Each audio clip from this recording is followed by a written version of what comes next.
তো এখানে দেখা যাচ্ছে যে ফ্রেজেস এন্ড ওয়ার্ডস। তো এখানে আমরা গত ক্লাসে দেখেছি যে ওয়াজ বর্ন মানে জন্মগ্রহণ করা। ঠিক আছে। যখন আমরা কারো জন্ম দেখব, জন্মসাল, তো এই জন্মসালের আগে যদি শূন্যস্থান থাকে, তাহলে সেক্ষেত্রে আমরা কি করব? সেক্ষেত্রে আমরা ওই ওয়াজ বরণ জায়গায় লিখবো। ওয়াজ বর্ন লিখবো। ওয়াজ বরণ। ঠিক আছে। হ্যাঁ। এরপর হচ্ছে পরেরটা দেখো, have to has to. Have to আর হ্যাজ টু যদি থাকে, তাহলে সেক্ষেত্রে আমরা কি করব? হ্যাভ টু আর হ্যাজ টু থাকলেও এই যেরকম হচ্ছে, হ্যাভ টু হ্যাজ টু যদি থাকে, হ্যাভ টু হ্যাজ টু অর্থ হচ্ছে করতেই হবে। কোনো কিছু যখন আমাদের করতেই হবে, তখন আমরা কি ব্যবহার করব? হ্যাভ টু হ্যাজ টু ব্যবহার করব। যেমন দেখো, I have to look after my old friends. মানে আমার আমাকে অবশ্যই দেখতে হবে আমার বৃদ্ধ বাবা মাকে। ঠিক আছে। তাহলে I have to look after মানে আমাকে অবশ্যই অবশ্যই দেখাশোনা করতে হবে। কাদেরকে? মাই ওল্ড প্যারেন্টস, আমার বৃদ্ধ পিতা মাতাকে অবশ্যই কি করতে হবে? মা বাবাকে দেখতে হবে। He has to pass the examination to দেখতে গেট হবে। A job. এরপর হচ্ছে হি হ্যাজ টু পাস, তাকে পাস করতেই হবে দ্য এক্সামিনেশন, পরীক্ষায়, টু গেট আ জব, একটা চাকরি পাওয়ার জন্য। একটা চাকরি পাওয়ার জন্য তাকে পরীক্ষায় কি করতে হবে? পাস করতেই হবে। পাস করতে হবে। তাহলে এই উদাহরণটা আশা করি বুঝতে পারছেন। বুঝতে পারছেন না? জি জি। এবার 3 নাম্বারটা দেখেন। 3 নাম্বারটা আছে হ্যাড টু। মানে হ্যাভ টু হ্যাজ টু আমরা দেখলাম। হ্যাভ টু হ্যাজ টু হয়, এটা হচ্ছে ভবিষ্যতে কোনো কিছু করতে হবে বা এখন কিছু করতে হবে বর্তমানে, সেক্ষেত্রে। এই হ্যাভ টু হ্যাজ টু এর পাস্ট ফর্ম হচ্ছে হ্যাড টু, মানে করতেই হতো। He had to do the work. এখানে একটা বিষয় মনে রাখবেন যে he had to do the work, তাকে কাজটা করতেই হতো। কাজটা কি করতে হতো? করতেই হতো। মানে করতেই কেউ হবে। এখন একটা কাজ করেছে, সেটা এখন করতেই হতো, না করলে কোনো উপায় ছিল না। ঠিক আছে। সেক্ষেত্রে এই পাস্ট টেন্স বোঝাতে কি ব্যবহার করা হবে? হ্যাড টু ব্যবহার করা হবে। এখানে একটা বিষয় মনে রাখবেন সব সময়, যে হ্যাভ টু, হ্যাজ টু আর হ্যাড টু, এই 3টে ভার্ব দেখলাম না আমরা? হ্যাভ টু, হ্যাজ টু আর হ্যাড টু। হুম। এই 3টে ভার্বের পর সারা জীবন V1 হবে। কি হবে? V1। একটা লিখে V1 নাও, হবে। যে হ্যাভ টু হ্যাজ টু এর পর, মানে পরে, হ্যাভ টু হ্যাজ টু এর পরে সারা জীবন কি হবে? হ্যাভ টু হ্যাজ টু এর পরে সারা জীবন V1 ভি হবে। ওয়ান হবে। V1 হবে। সারা জীবন V1 হবে। বুঝতে পারছেন? তারপরে এই যে হ্যাভ টু আছে, ঠিক আছে, হ্যাজ টু আছে, এরপর হ্যাভ টু আছে, এগুলোর পরে কি আসবে? সবসময় V1 হবে, সারা জীবন হবে। ঠিক আছে। এর আগে সেদিন বলছি না, টু এর পরে যদি কোনো ভার্ব থাকে, টু এর পরে যদি কোনো ভার্ব থাকে, সেটা কি হবে? সারা জীবন V1 হবে। টু এর পরে যদি কোনো ভার্ব V1 থাকে হবে। সারা জীবন। V1 আচ্ছা, হবে। এই কালার গুলো ভালো, হ্যাঁ, কালারিং যে করতেছি এটা ভালো বোঝা যাচ্ছে? হ্যাঁ। ওকে। তাহলে এতটুকু বুঝতে পারছেন? তাহলে have to, has two, had to এর পরে সবসময় কি হবে? V1 হবে, এটা একটা রুলস। V1 আর হবে। একটা হচ্ছে যে হ্যাভ টু, হ্যাজ টু এগুলো দ্বারা কি বোঝাবে? কোনো কাজ করতেই হবে, করতেই হতো, এরকম বোঝাবে। ঠিক আছে। এই পর্যন্ত বুঝতে পারছেন কিনা? হ্যাঁ। জি। এরপর 4 নম্বর রুলসটা দেখেন। 4 নম্বর রুলসটা হচ্ছে দেখো যে আছে কি এখানে? Would rather dot dot then. সেদিন বলছিলাম এটাকে, would rather dot dot then. Would rather dot dot যদি দেন থাকে, তাহলে দেখো যে এখানে কি হচ্ছে, যে আমাদের এখানে উড রেদার। তাহলে উড রেদার অর্থ হচ্ছে বরং ভালো, মানে দুইটা কাজের মধ্যে তুলনা করা বোঝায়। আমি বলছিলাম যে ভিক্ষা করা, যে আই উড রেদার ডাই দেন বেগ। আমি বরং মরে যাব, আমার মরে যাওয়া বরং ভালো হবে, দেন বাই, দেন বেগ, ভিক্ষা করার চেয়ে। মানে ভিক্ষা করার চেয়ে কি করে ভালো হবে? মরে যাওয়া ভালো হবে। তাহলে দুইটার জিনিসের তুলনা বোঝালো না? জি। ভিক্ষা করার চেয়ে তুলনা। এই যে দেন আছে, ডট ডট দেন, এখানে মনে রাখবেন যে উড রেদার যেখানে থাকবে, উড রেদারের পরে একটা শব্দ থাকবে, এই শব্দের পরে দেন থাকবে। যেমন এখানে দেখেন, I would rather resign my job, যে রিজাইন মাই জব এখানে আছে। I would rather resign my job, এরপর কি আছে, দেন আছে। তাহলে এখানে মনে রাখবেন যে উড রেদারের পর ডট ডট হয়ে মানে কয়েকটা শব্দ বা একটা শব্দ বা একটা ফ্রেজ বসার পর, একটা ফ্রেজ বা একটা শব্দ বসার পর কি বসবে, এখানে দেন বসবে। তখন আমরা বুঝবো যে উড রেদার এখানে বসাতে হবে। তাহলে উড রেদার হবে দুটো জিনিসকে তুলনা করা বোঝাবে, তুলনা করা বোঝালে সেখানে কি আসবে, তুলনা করা বোঝালে বেটার। সেখানে আমরা উড রেদার ব্যবহার করব। এরপর যে হ্যাড বেটার বলছিলাম, হ্যাড বেটার হচ্ছে পরামর্শ দেওয়া যে ভালো হবে।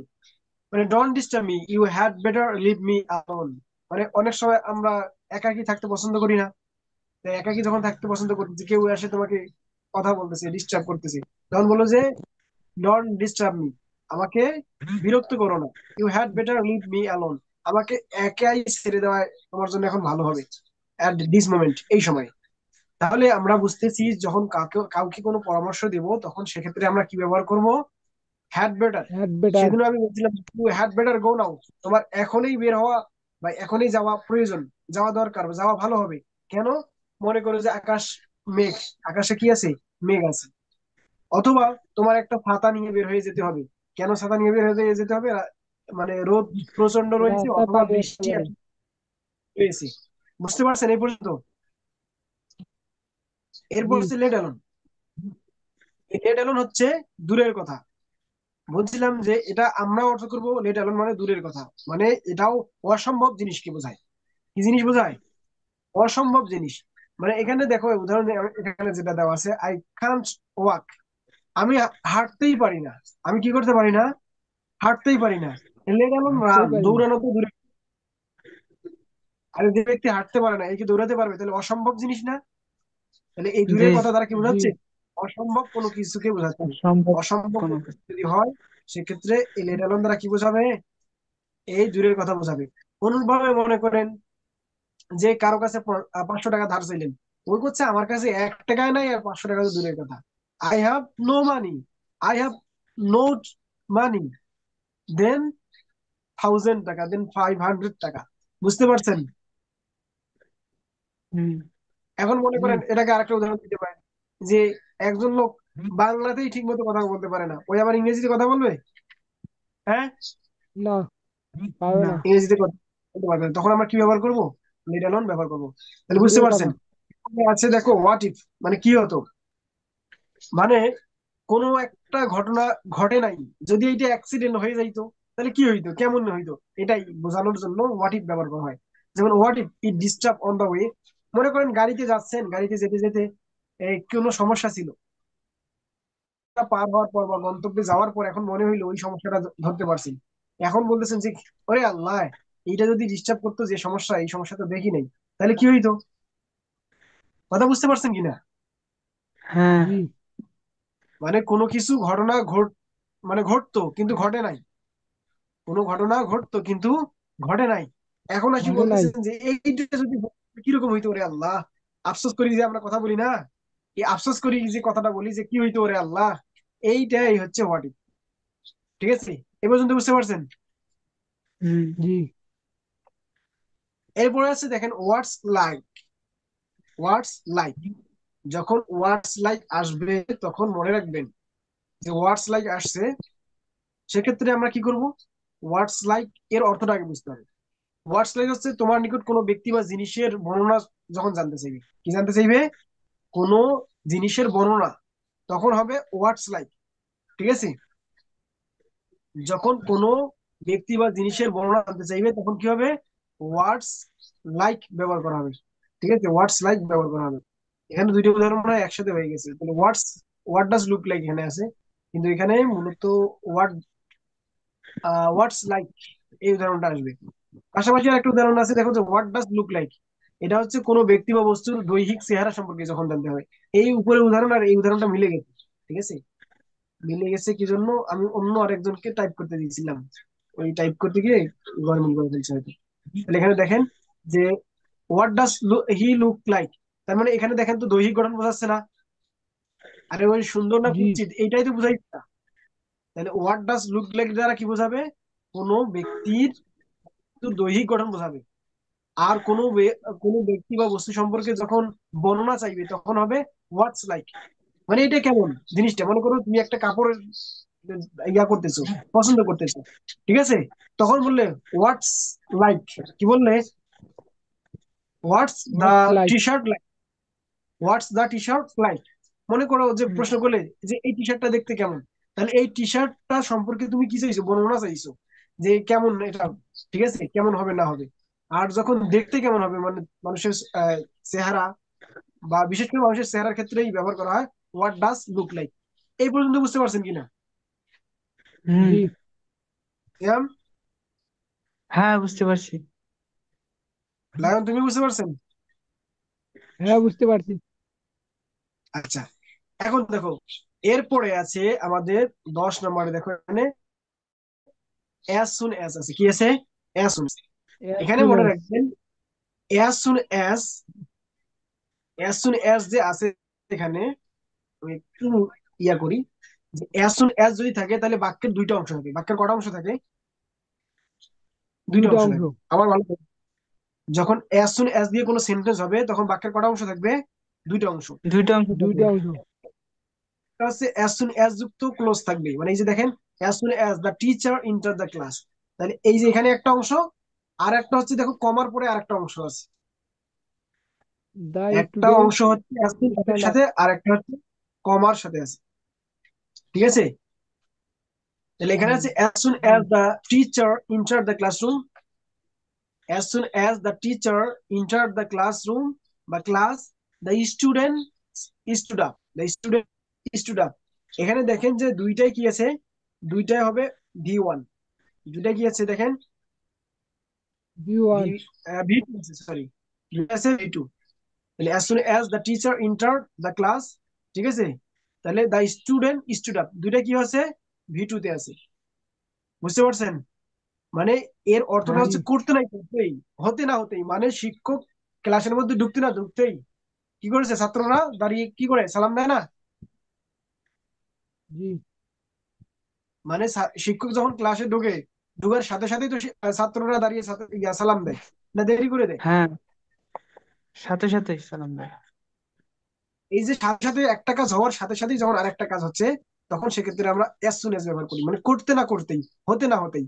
এখন মনে করেন যে সূর্য ডুবতে না ডুবতেই আজান দিয়ে দিয়েছে, এখন তো সেরি ইফতার করছেন না, তাহলে সূর্য ডুবতে না ডুবতে জি। কি করছে? আজান দিয়ে দিচ্ছে। ইফতার করছে। অথবা আজান দিতে না দিতেই ইফতার করে ফেলছেন, পানি খেয়ে ফেলছে। এই বুঝতে পারছেন কথাটা? শব্দটা বলতো আগে। অ্যাজ সুন অ্যাজ হচ্ছে করতে না করতেই, মানে একটা কাজ হইলো, হওয়ার সাথে সাথেই আর একটা কাজ হবে। এগুলো বুঝতে পারছেন কিনা? হ্যাঁ। জি। এরপরে দেখেন 11 নম্বর হচ্ছে no sooner had dot dot than আছে, ঠিক আছে? এই অ্যাজ সুন অ্যাজ কে যখন, অ্যাজ সুন অ্যাজ কে যখন নেগেটিভ করা হয়, তখনই নো সুনার হ্যাড হয়। কি হয়? নো সুনার হ্যাড হয়। তাহলে নো এটাকেই দেখেন সুনার আমরা অ্যাড। এখানে মনে করেন আমাদের কি কি আছে, as soon as the teacher enter the class, তাহলে এখানে আমরা দেবো অ্যাজ সুন অ্যাজ এর জায়গায় দেবো নো সুনার হ্যাড। কি বসবে? অ্যাজ সুন অ্যাজ এর নো জায়গায় বসাবো সুনার অ্যাড। নো সুনার হ্যাড, মানে এই যে অ্যাজ সুন অ্যাজ এর জায়গায় বসবে নো সুনার হ্যাড, ঠিক আছে? তাহলে no sooner had the teacher enter the class, এরপরে এই যে কমাটা আছে না, এই কমাটা উঠে যাবে, উঠে জি। যায়, এখানে দেন বসবে, এখানে কি বসবে? দেন বসবে, দেন দিন বলবে। দেন বসবে। তাহলে অ্যাজ সুন অ্যাজ এর জায়গায় কি বসলো? No sooner had the teacher enter the class then the students stood up. তাহলে এক্ষেত্রে এটা কি প্রথম অংশটা হয়ে যায় পারফেক্ট, আর পরের অংশটা হয়ে যায় V2 হয়ে যায়, মানে ইনডিফিনিট হয়ে যায়, ফার্স্ট ইনডিফিনিট হয়ে যায়। তাহলে এই যে হ্যাড থাকার কারণে প্রথম অংশটা কি হয়ে যাবে? পারফেক্ট হয়ে যাবে। আর পরের অংশটা কি হয়ে যাবে? V2 থাকার কারণে পাস্ট ইনডিফিনিট হয়ে যাবে। আমাদের টেন্স এখন কাজ না, কাজ হচ্ছে যে V2 V1 এতটুকু চিনলেই হয়ে যাবে।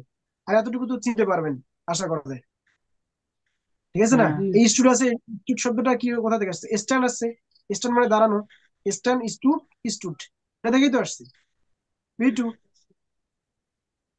ঠিক আছে? আর এখানে ইন্টার্ড আছে, হ্যাঁ। ইন্টার্ড হচ্ছে মূলত ইন্টার, আর এর শেষে ইডিএস, এর শেষে কি আসছে? ইডিএস। এখন এটারে আরেকটা ভার্সন হচ্ছে স্কার্সলি হ্যাড। যখন নেগেটিভ অর্থ বোঝায় তখন স্কার্সলি হ্যাড আর হার্ডলি হ্যাড এগুলো ব্যবহার করা হয়। হার্ডলি হ্যাড এর পরে বিফোরও ব্যবহার করা হয়, কখনো কখনো ওয়েনও ব্যবহার করা হয়। স্কার্সলি হ্যাড এর পরে ওয়েনও ব্যবহার করা হয়, আবার বিফোরও ব্যবহার করা হয়। তাহলে একই জিনিস, এগুলোর অর্থ একই জিনিস। মানে যখন আমরা বলবো যে খেতে না খেতেই, যেতে না যেতেই, পৌঁছতেও না পৌঁছতেই, বুঝতে পারছেন? অ্যাজ সুন অ্যাজ এর যে কাজ, এটারও সেই কাজ। বুঝতে পারছেন কিনা? হ্যাঁ। জি। এই যে উদাহরণ দেখেন এখানে, নো সুনার হ্যাড আই গান আউট দেন হি ক্যান। তাহলে এখানে দেখেন যে হ্যাড থাকার কারণে এই প্রথম অংশের ভার্বটা, মানে দিনের আগের অংশের ভার্বটা কি হয়েছে, ভি3 হয়ে গেছে না? গো এন্ড গান, ঠিক আছে, গান হয়ে গেছে। আর হি হ্যাঁ। কেম, কেন এখানে ভি2 হবে? তার তার মানে আমরা এখানে যেটা বুঝলাম সেটা হচ্ছে,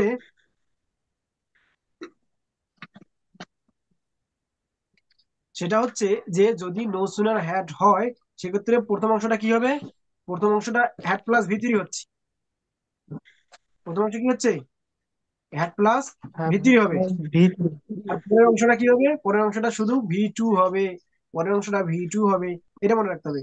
এটা যে দেখেন হ্যাড প্লাস ভি3, হ্যাড প্লাস ভি3, আর পরের অংশটা কি ভি2 আসছে। এটা সূত্রের মতো মনে রাখবেন। প্রথম অংশ ভি হ্যাড প্লাস ভি3, আর পরের অংশ হচ্ছে ভি2। বুঝতে পারছেন কিনা? হ্যাঁ। জি। লায়ন, বুঝতে পারছেন? জি। এরপরে দেখেন 12 নম্বরটা আমি বাদ দিলাম আপাতত। আমরা চলে যাই যে 13 নম্বরে।